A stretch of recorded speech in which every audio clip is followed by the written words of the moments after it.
Is the USC Safe Rides program doing its job? A recent incident has students in doubt. The R. Kelly verdict is in. Hear how the women who testified made a dramatic impact on the case. Electric scooters are convenient, but are they worth the risk? Learn more about why students are rethinking their quick ride to class. Annenberg TV News is next. Live from USC, you're watching Annenberg TV News.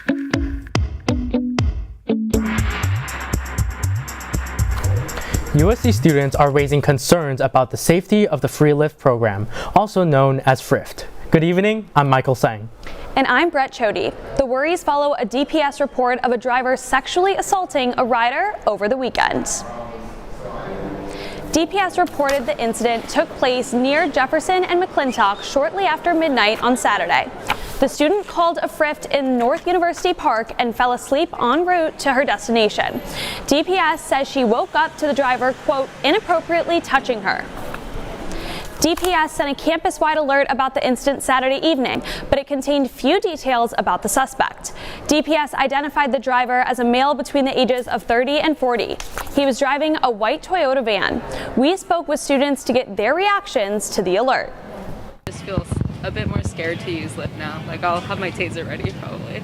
Like, you know your driver's space and you can send it to like someone you trust. You can like send your live location. Especially since it's kind of like a school sanction thing, like you would expect it to be safer than that. I know a lot of USC students will go into like K-Town for clubs and stuff like that, and I feel like it should expand more to there because a lot of students are going there to party and like drink. The DPS report also asked that if anyone has information about the incident or was around the vicinity on Saturday, to contact DPS at 213-740-6000. USC announced that DPS Chief John Thomas will be retiring this year. The university praised Thomas for being committed to advancing the safety and well-being of the USC community. Chief Thomas was a part of the DPS for 8 years as executive director and chief. He joined DPS as a captain in 2008, and he was appointed to the role of executive director and chief in 2013. He spent 21 years with LAPD before coming to USC. While the university searches for a replacement, Thomas will continue in his position. The committee to find a replacement will include faculty, staff, students, the community, and the DPS advisory board. A USC sophomore is in the hospital after being hit by an SUV while riding an electric scooter. Tai Kawamura was riding the scooter from his fraternity down 28th Street when a driver pulled out of an alley and hit him. He suffered 6 skull fractures, a lacerated liver, and a collapsed lung. A friend says he now thinks electric scooters should be banned around campus. I loved scooters for most of my time at USC. I always rode them around, had a lot of fun doing it. Ever since then, I've not used a single one. I've had a couple people reach out to me since the fundraiser, also discussing the possibility of banning scooters and getting speed bumps on the road, since we see people drive really fast a lot. One day, 1 minute can change someone's life. A bright kid going to USC, doing well in school, and it's just not worth it. I'd much rather have a professor be upset at one of my friends for being late to class than see him get on one of those scooters. Kawamura's Kappa Alpha fraternity brothers started a GoFundMe to help his family pay for medical bills and physical therapy. It has raised more than $26,000 in 4 days.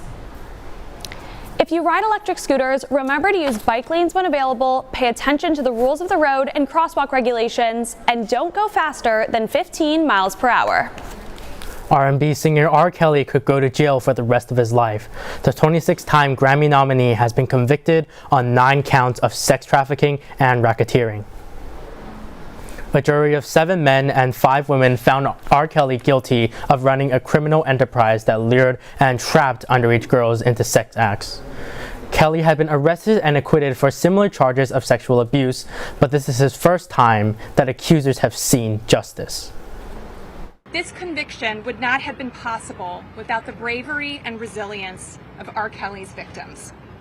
I applaud their courage in revealing in open court the painful, intimate, and horrific details of their lives with him. We heard over 50 witness testimonies over the 6-week trial, and the accusers are waiting to hear the length of Kelly's punishment. The judge will make the decision on May 4th. There's a significant development tonight in the race for LA mayor. Our political reporter, Marco Ramirez, is here to tell us more. Congresswoman Karen Bass announced today that she is running for mayor of Los Angeles. She's been representing the LA area in the nation's capital for a decade. Karen Bass currently serves of the 37th Congressional District. She was chair of the Congressional Black Caucus and considered a possible vice presidential candidate in 2020. I asked a member of her campaign team what makes the Congresswoman a good fit for mayor. Throughout her career, whether she was a community organizer, speaker of the California State Assembly, or a congresswoman, what she can really do is two things. One, bring different groups of people together. And two, again, if there's not a structure to solve something, if there's not a way, she'll make a way. This makes Karen Bass the second USC alum to run for mayor of LA. The other is Jessica Lal. She announced just a week ago. Two city council members, Kevin De Leon and Joe Buscaino, are also in the race, and so is the city attorney, Mike Feuer. It's becoming a crowded field. I asked political professor Robert Shrum what Karen Bass's chances are of winning. Now, Karen Bass did a very good job as Speaker of the California Assembly, cooperating across party lines with Arnold Schwarzenegger. And I think she's also going to talk about focusing on the problems and making sure they get fixed. But she begins as the clear front runner. If Karen Bass is elected, she would be the first female mayor of the second largest city in America. German Chancellor Angela Merkel's Christian Democratic Union narrowly lost to a left-wing party. The Social Democratic Party will form Germany's next government. Merkel's departure after 16 years marks a shift in German politics. The SDP won by 1.6 percentage points, but it needs 3 parties to form the next government. The environmentalist Greens and the Free Democrats are the top candidates to join the coalition. Exit polls suggest Germany's movement toward the left reflects the views of the country's younger voters. It's back to school season, but not for everyone. Learn why some students are being shut out of the classroom. A Hollywood strike is on the horizon. We spoke to cinematic art students about their thoughts on the labor union's demands. The Los Angeles District Attorney's Office made an announcement today that will impact tens of thousands of people. Find out more after the break.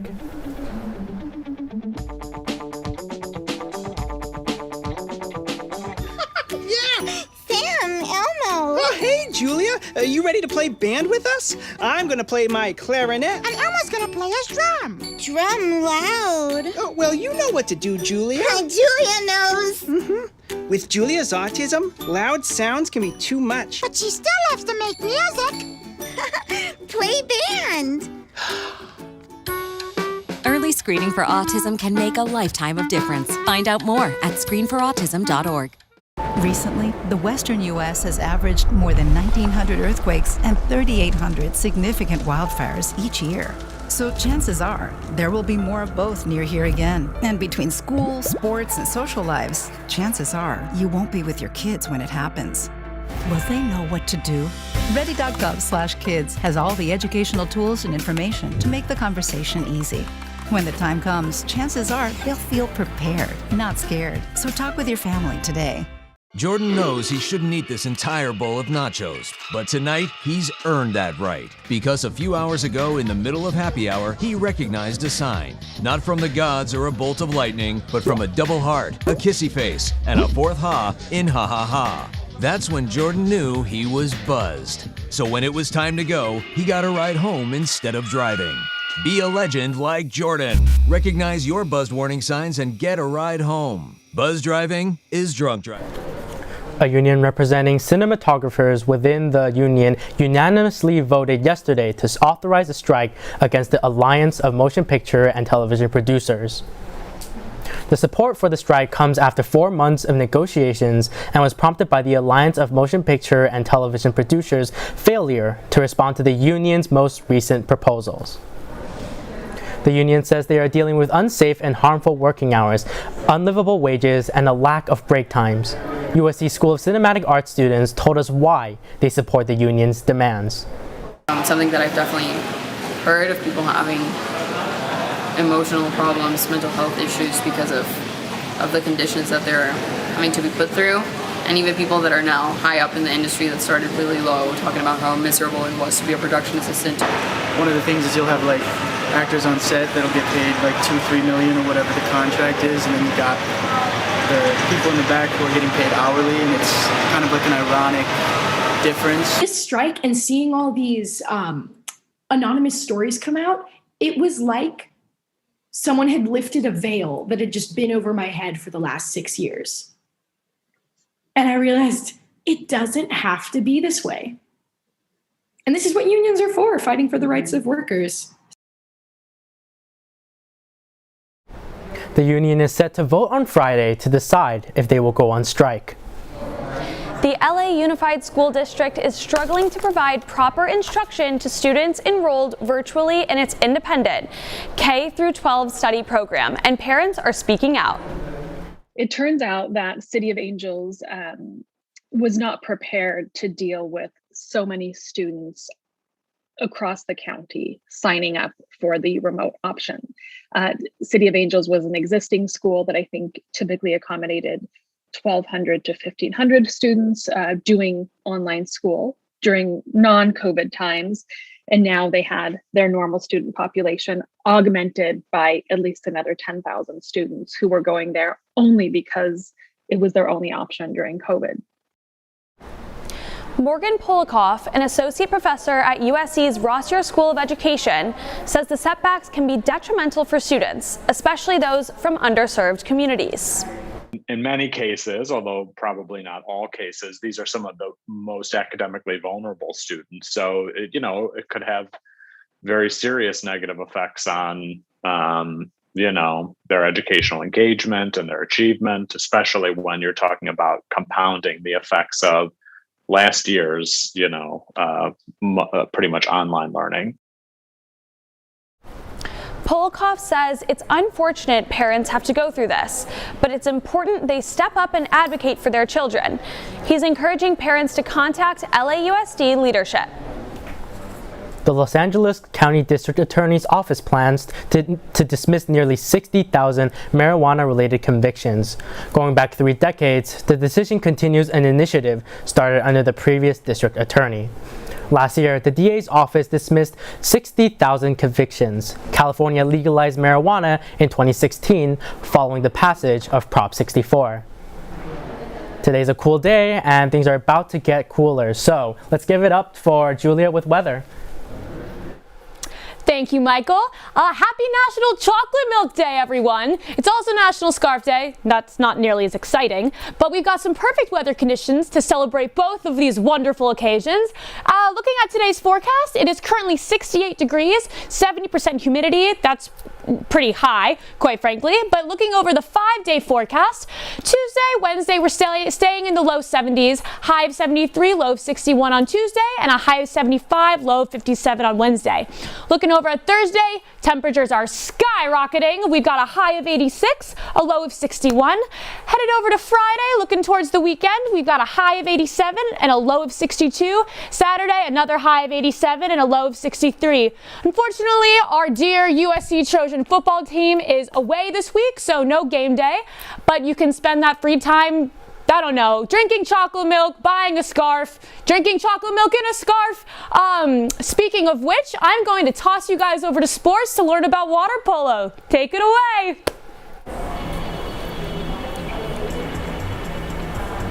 Coming up in sports, find out what the USC men's water polo team accomplished over the weekend.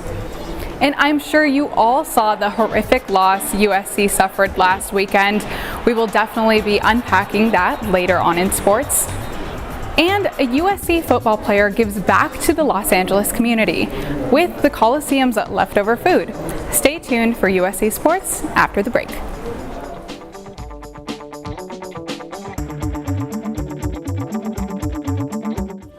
Leaving hot coals improperly extinguished can cause a wildfire. Hey guys, it's Smokey! It looks as if Smokey is going to use the drown, stir, drown and feel technique. After the first drown, a good start.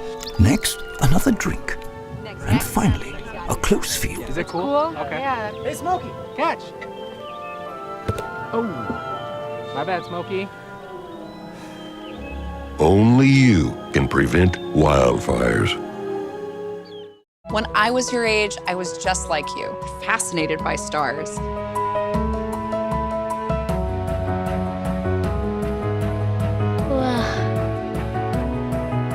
But now I get to search for life in the universe. And who knows, maybe life is looking for us too.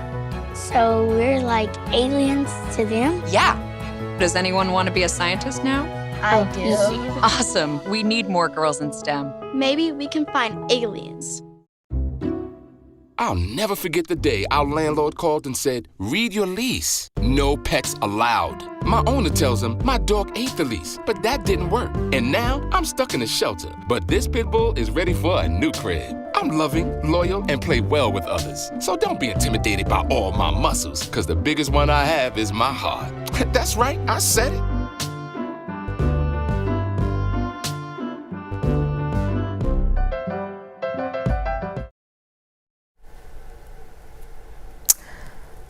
A USC football player gives back to the Los Angeles community with the Coliseum's leftover food, but we're talking about water polo.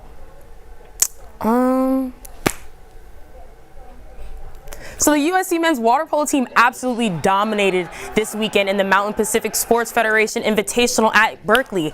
After beating the Stanford team in the semifinal 15-13, the Trojans continued their winning streak against Cal for the championship title.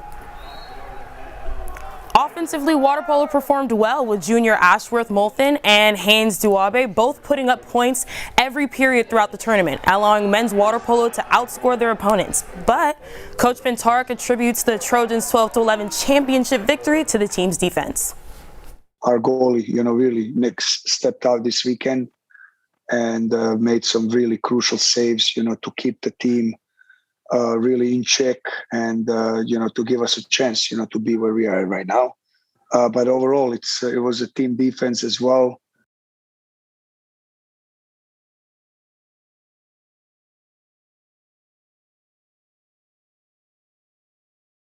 Did he block 14 goals? But, he really just kept the morale up for the whole team and really brought home the win for USC. So really appreciate that.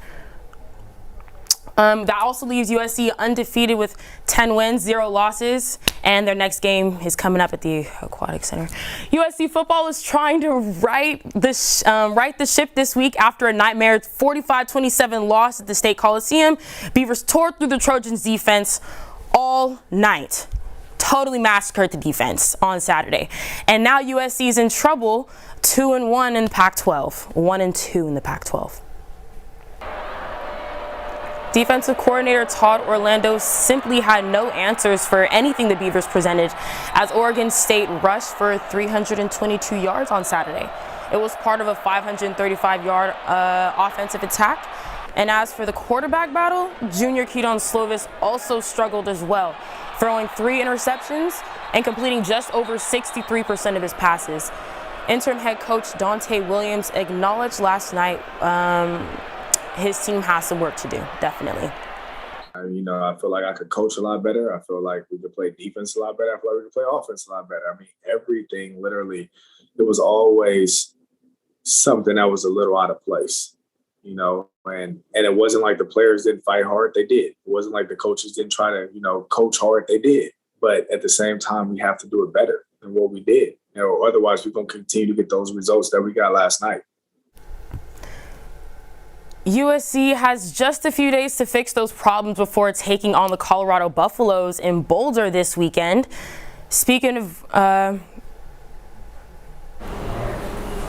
which, let me bring on Emilie. Hi, Emilie. What do you think is going to happen next week? Because we play Colorado. We cannot lose again. It's just going to be too embarrassing. So tell me what you think is going to happen, please. I want to hear your thoughts. Yes, Elon. Well, I personally believe that we have been on a losing streak, and I don't see too much hope for the Trojans, unfortunately.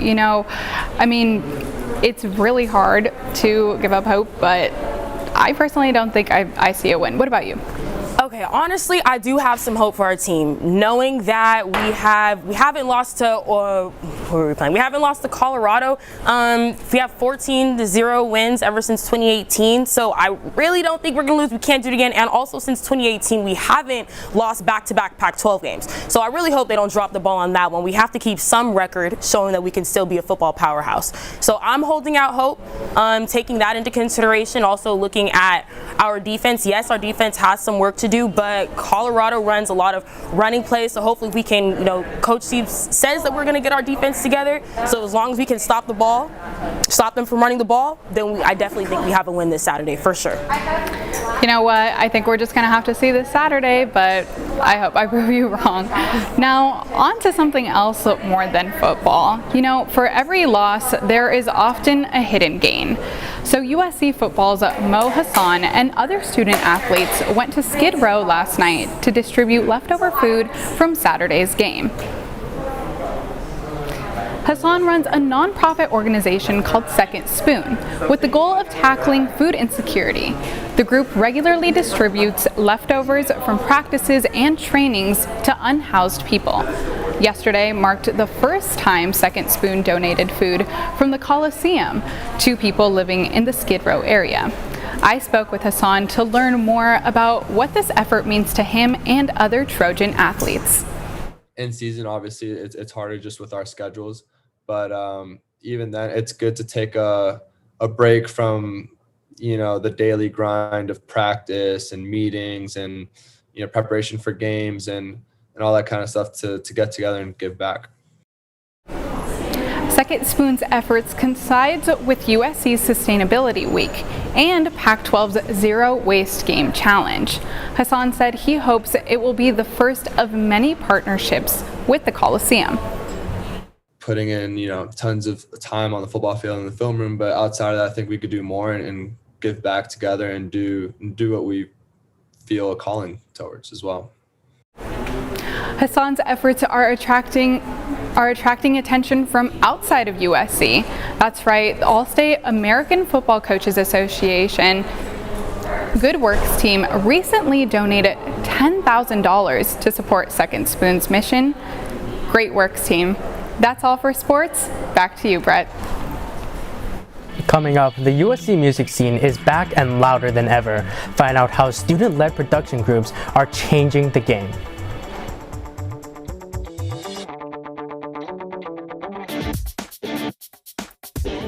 When you adopt a shelter pet, you discover all the things that make them unique. And your mother. They're a little bit of a lot of things, but they're all pure love.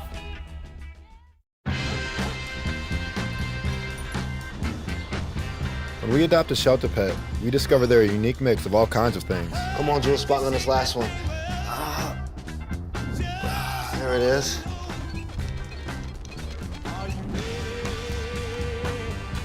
Keep going with it. Leo. They're a little bit of a lot of things, but they're all pure love. From the University of Southern California, I'm Dan Toomey, and this is the Night Class Podcast.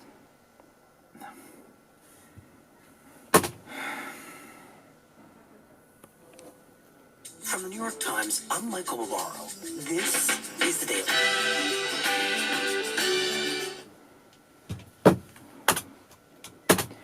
From the University of Southern California, I'm Dan Toomey. This is Night Class. Bum, bum, bum.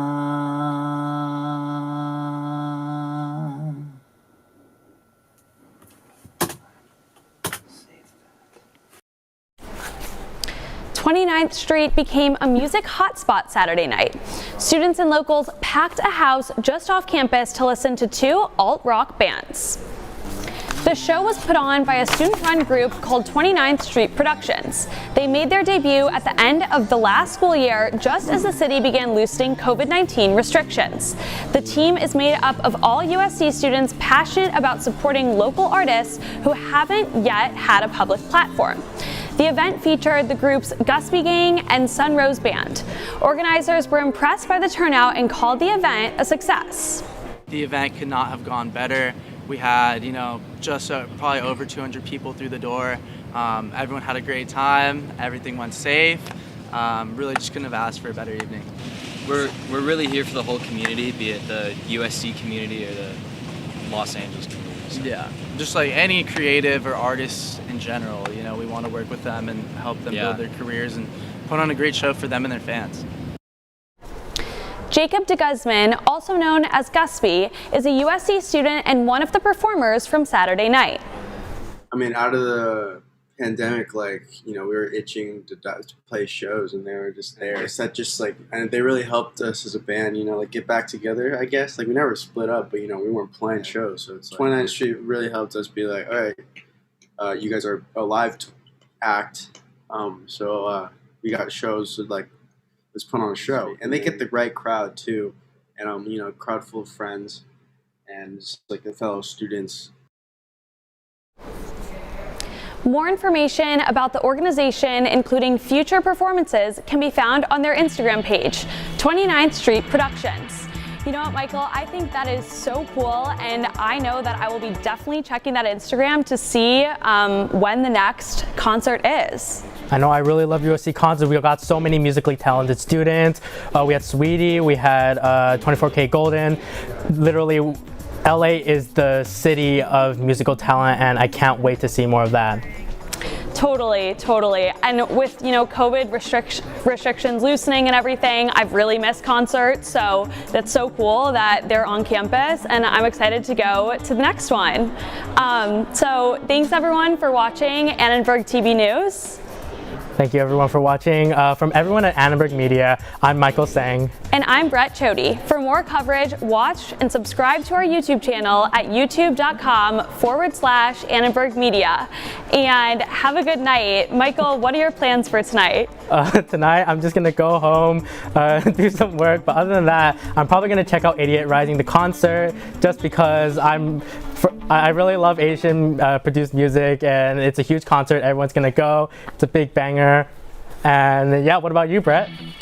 You know what? Tonight I'm excited. I'm gonna cook a nice little dinner with my friends and do some homework and get ready, because I'm actually gonna go to Boulder this weekend to support our team out in Colorado. So super excited for that. Man, I really hope we do win in Colorado, because it's been because we lost to Oregon State, and it's been 8 years since we last lost to Oregon State, and the last time we lost home game in Coliseum was 1960. So I was really pissed off about that. So I'm really hoping that they pull off a game-winning play, and we are a fourth quarter team, but hopefully Keaton can make a comeback and turn his fourth quarter plays to third quarter and second quarter plays. And I'm just hoping for the best for football. How about you? Yeah, I totally agree, and looking forward to all of our other sports happening this weekend, volleyball and everything, so just excited to root on the Trojans. So thank you everyone so much for watching. Thank you so much.